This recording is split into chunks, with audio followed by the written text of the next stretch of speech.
राष्ट्रपति चुनाव में डोनाल्ड ट्रंप की जीत तय होने के बाद भारतीय प्रधानमंत्री नरेंद्र मोदी ने ट्रंप को बधाई दी है। नरेंद्र मोदी ने सोशल मीडिया पर साझा एक पोस्ट में लिखा कि मेरे दोस्त डोनाल्ड ट्रंप को ऐतिहासिक चुनावी जीत पर हार्दिक बधाई। जैसा कि आप अपने पिछले कार्यकाल की सफलताओं को आगे बढ़ा रहे हैं, मैं भारत अमेरिका संबंधों और रणनीतिक साझेदारी को और मजबूत करने के लिए हमारे सहयोग की आशा करता हूं।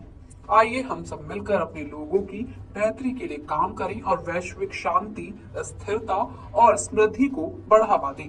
अमेरिकी राष्ट्रपति चुनाव में जीत के करीब पहुंचने के बाद डोनाल्ड ट्रंप ने रिपब्लिकन पार्टी के समर्थकों को संबोधित किया।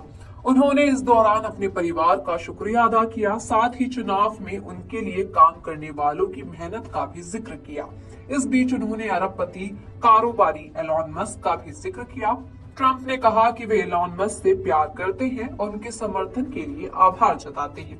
ट्रंप ने एलॉन मस्क की संचार व्यवस्था स्टारलिंक का जिक्र किया और नॉर्थ कैरोलाइन में बाढ़ प्रभावितों की मदद से जुड़ा किस्सा सुनाया। ट्रंप ने कहा कि एलॉन मस्क की वजह से ही नॉर्थ कैरोलाइन में रिपब्लिकन पार्टी को जीत मिली। अमेरिकी राष्ट्रपति चुनाव में जबरदस्त बढ़त बनाने के बाद रिपब्लिकन पार्टी के उम्मीदवार डोनाल्ड ट्रंप ने समर्थकों को संबोधित किया। ट्रंप ने इस दौरान कहा कि ऐसे जोश और जश्न कभी नहीं देखा। ट्रंप ने कहा कि ये पल शानदार है। साथ ही वह बोले कि मेरी जीत हर अमेरिकी की जीत है।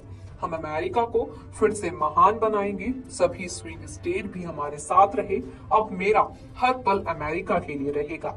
हम मिलकर अमेरिका के भविष्य के लिए काम करेंगे। ये जीत ऐतिहासिक और अविश्वसनीय रही। अमेरिका ने मुझे अभूतपूर्व जनादेश दिया।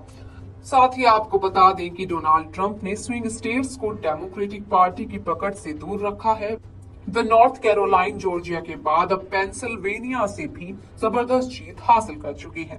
पेंसिल्वेनिया की जीत मिलते ही उन्हें राज्य के सभी 19 इलेक्टोरल कॉलेज वोट मिल गए थे। इसी के साथ ही उनके इलेक्टोरल कॉलेज वोट का आंकड़ा 267 पर आ गया, जो कि बहुमत के 270 के आंकड़े से महज 4 कम है। अमेरिकी राष्ट्रपति के तौर पर अपने पहले कार्यकाल से ही डोनाल्ड ट्रंप अमेरिकी फर्स्ट नीति के मजबूत पक्षधर रहे हैं। उन्होंने अवैध अप्रवास का कड़ा विरोध जताया। 2016 में भी उनके अभियान में इस बात पर जोर दिया गया था कि विदेशी लोग अमेरिकियों से नौकरियां छीन रहे हैं। अपने राष्ट्रपति पद के दौरान ट्रंप ने मैक्सिकन सीमा की दीवार का निर्माण शुरू किया। बिना दस्तावेज वाले अप्रवासियों के निर्वासन में तेजी लड़ाई और कानूनी अप्रवास के लिए सख्त नियम लागू किए, जिससे बाहरी लोगों के लिए देश में प्रवेश करना कठिन हो गया। ट्रंप ने मौजूदा चुनाव में भी इस मामले में सख्त रुख अपनाया है, जिसमें उन्होंने दक्षिणी सीमा संकट को संभालने में बाइडेन प्रशासन की नाकामी को उजागर किया है। ट्रंप ने कमला हैरिस पर भी खुलकर हमला किया। यहाँ तक कि अवैध प्रवास को लेकर उन्होंने बॉर्डर की स्थिति के लिए सीधे तौर पर हैरिस पर दोष मत दिया। प्रेसिडेंशियल डिबेट के दौरान ट्रंप ने इसे लेकर एक झूठी कहानी भी फैलाई थी। उन्होंने दावा किया था कि ओहायो में अवैध अप्रवासी पालतू जानवरों को खा रहे हैं और स्थानीय लोगों पर हमला कर रहे हैं। राष्ट्रपति जो बाइडेन का कार्यकाल एक तरह से काफी विवादित भी माना जाता है। उनके कार्यकाल के 1 साल बाद ही रूस ने यूक्रेन पर आक्रमण कर दिया। वहीं पिछले साल अक्टूबर में हमास के हमले के जवाब में इजराइल ने जो तबाही मचाई, अब वह गाजा से निकलकर लेबनान तक पहुंच चुकी है।